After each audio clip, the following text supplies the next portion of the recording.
पंजाब में इलेक्शन के हवाले से सुप्रीम कोर्ट के बाद आज इलेक्शन कमीशन से भी बड़ी खबर आ गई है।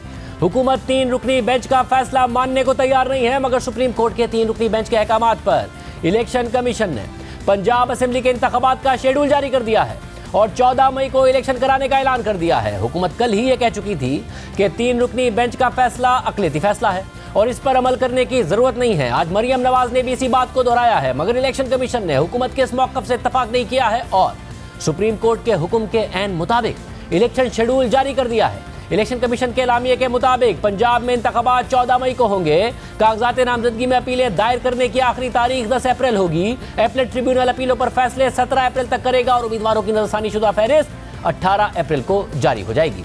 कागजात नामजदगी वापस लेने की आखिरी तारीख 19 अप्रैल होगी और उम्मीदवारों को इंतखाबी निशानात 20 अप्रैल को जारी कर दिए जाएंगे। गुज़िश्ता रोज सुप्रीम कोर्ट ने पंजाब असेंबली के इंतखाबात 14 मई को कराने का हुक्म दिया था और इंतखाबी शेड्यूल भी खुद ही जारी कर दिया था और उसी के मुताबिक इलेक्शन कमीशन का एलामिया आ गया है। अब हुकूमत का पहला इम्तिहान अब से 5 दिन बाद 10 अप्रैल को होगा, क्योंकि सुप्रीम कोर्ट के 3 रुकनी बेंच के फैसले के मुताबिक 10 अप्रैल तक वफाकी हुकूमत को 21 अरब रुपए इलेक्शन कमीशन को फराहम करने हैं और इलेक्शन कमीशन को 11 अप्रैल को सुप्रीम कोर्ट में रिपोर्ट जमा करा के बताना है कि उसे हुकूमत ने 21 अरब रुपए दिए हैं या नहीं दिए हैं, और अगर पैसे दे दिए हैं तो पूरे दिए हैं या फिर किस्त में दिए हैं। और फंड्स ना मिलने की सूरत में सुप्रीम कोर्ट हुकूमत को हिदायत जारी कर सकती है, यानी 5 दिन बाद फैसला ना मानने की सूरत में हुकूमत को कार्रवाई का सामना करना पड़ सकता है, सुप्रीम कोर्ट के अहकामात का सामना करना पड़ सकता है। सुप्रीम कोर्ट के फैसले के बाद कल ही वफाकी काबीना का इजलास हुआ था, जिसमें ज़राए के मुताबिक सुप्रीम कोर्ट का फैसला मुस्तरद कर दिया गया था, जिसके बाद आज हुकूमती इत्तेहादी जमातों का इजलास भी हुआ है, जिसमें नवाज शरीफ, आसिफ अली जरदारी, मौलाना फजल रहमान और मरियम नवाज समेत तमाम इत्तेहादी जमातों के रहनुमा शरीक हुए। इजलास से खिताब करते हुए वज़ीर आज़म शहबाज शरीफ ने कहा कि मुल्क में इस तरह का खिलवाड़ पहले नहीं देखा गया। कौमी असेंबली से एक करारदाद पहले ही पास हो चुकी है, कल उम्मीद है कि एक और करारदाद ऐवान में पेश होगी।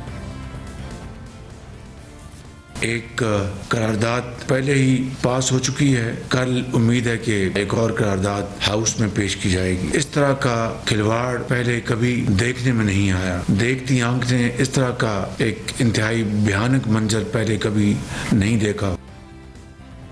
और अब से कुछ देर पहले इत्तेहादी जमातों का इजलास खत्म हुआ है और ज़राए के मुताबिक इत्तेहादी जमातों की क़यादत ने फैसले को अक़लियती राय करार दिया है और शुरा ने कहा है कि 3 रुकनी बेंच के फैसले को मुतराज़े समझते हैं। ज़राए के मुताबिक नवाज शरीफ और मरियम नवाज ने बेंच में शामिल जजिस के खिलाफ रेफरेंस दायर करने पर इसरार किया है। इत्तेहादी रहनुमाओं की राय है कि पार्लियामेंट अपनी बालादस्ती तस्लीम कराए, अब भी माजरत ख्वाहाना रवैया इख्तियार किया तो बहुत नुकसान होगा। ज़राए के मुताबिक इजलास में यह फैसला किया गया है कि काबीना के सुप्रीम कोर्ट के फैसले को मुस्तरद किए जाने की तौसीक कौमी असेंबली से कराई जाएगी। इत्तेहादी जमातों का इजलास कल दोबारा होगा। इसके अलावा आज मरियम नवाज ने रावलपिंडी में वकला कन्वेंशन से खिताब में कहा कि इलेक्शन वक्त पर होंगे, अक़लियती फैसला तो फैसला ही नहीं होता तो उसे मानना कैसा।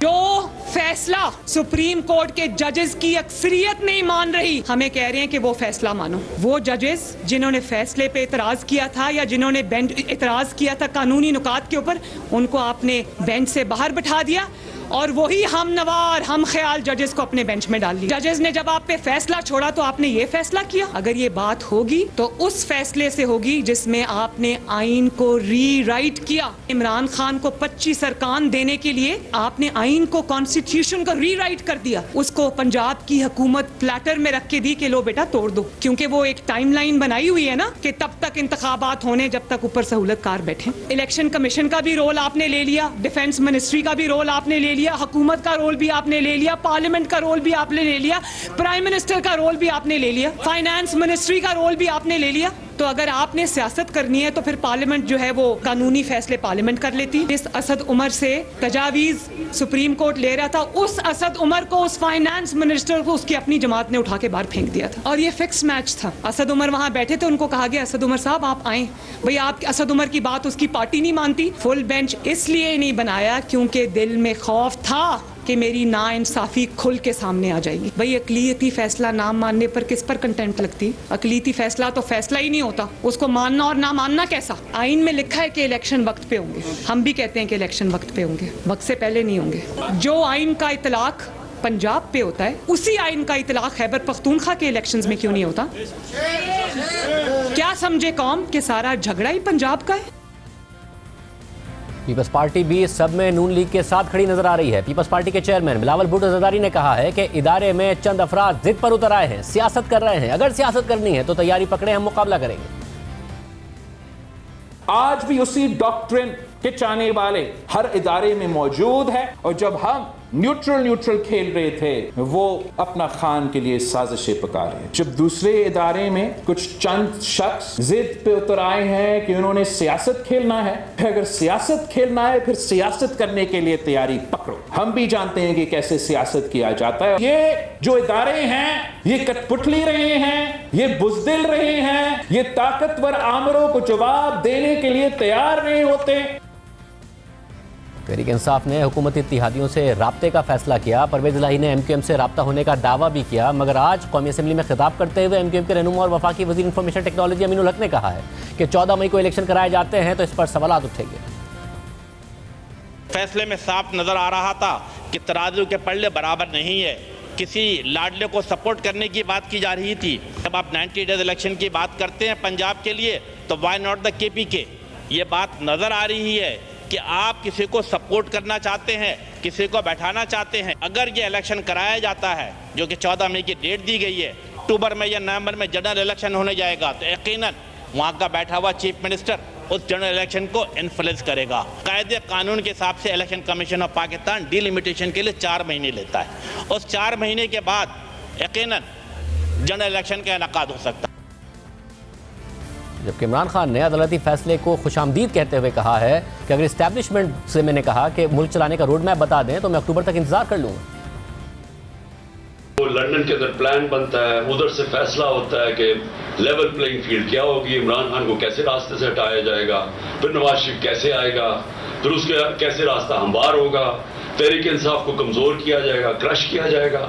फिर वो जब सारा तैयार हो जाएगा और इनका ख्याल है कि अक्टूबर तक सब कुछ तैयार हो जाएगा और फिर इलेक्शन करवाए। इसमें पाकिस्तान का कुछ नहीं है, हमारे मुल्क का कोई लेना देना नहीं है इस लंदन प्लान में। मैंने तो जलसे में भी कहा मीनार पाकिस्तान में। आप मुझे ये बता दें कि पाकिस्तान का इसमें इलेक्शंस डिले करने में कोई फायदा है? आपके पास कोई रोड मैप है? मैंने एस्टेब्लिशमेंट से भी कहा, मुझे ये बता दें आपके पास कोई मुल्क के लिए रोड मैप है कि जो मुल्क दलदल में फंसे जा रहा है, जो हम हर रोज नीचे गिरते जा रहे हैं, जो माशी हालात बिगड़ते जा रहे हैं, कोई आपके पास रास्ता इससे निकालने के लिए मुझे बता दे। मैं आपके साथ अक्टूबर तक ही इंतजार करूंगा इलेक्शन। तहरीक इंसाफ के रहनुमा फवाद चौधरी ने कहा है कि काबीना की जानिब से सुप्रीम कोर्ट का फैसला ना मानने का एलामिया आइन से बगावत है। वुज़रा ने इज़हार ताल्लुक ही नहीं किया तो रेफरेंस दायर कर दिया जाएगा। इसके अलावा पंजाब में 14 मई को इलेक्शन करने के सुप्रीम कोर्ट के फैसले के बाद तहरीक इंसाफ ने खैबर पख्तूनख्वा में भी इलेक्शन के इनेकाद के लिए सुप्रीम कोर्ट में रिट दायर करने का फैसला किया है।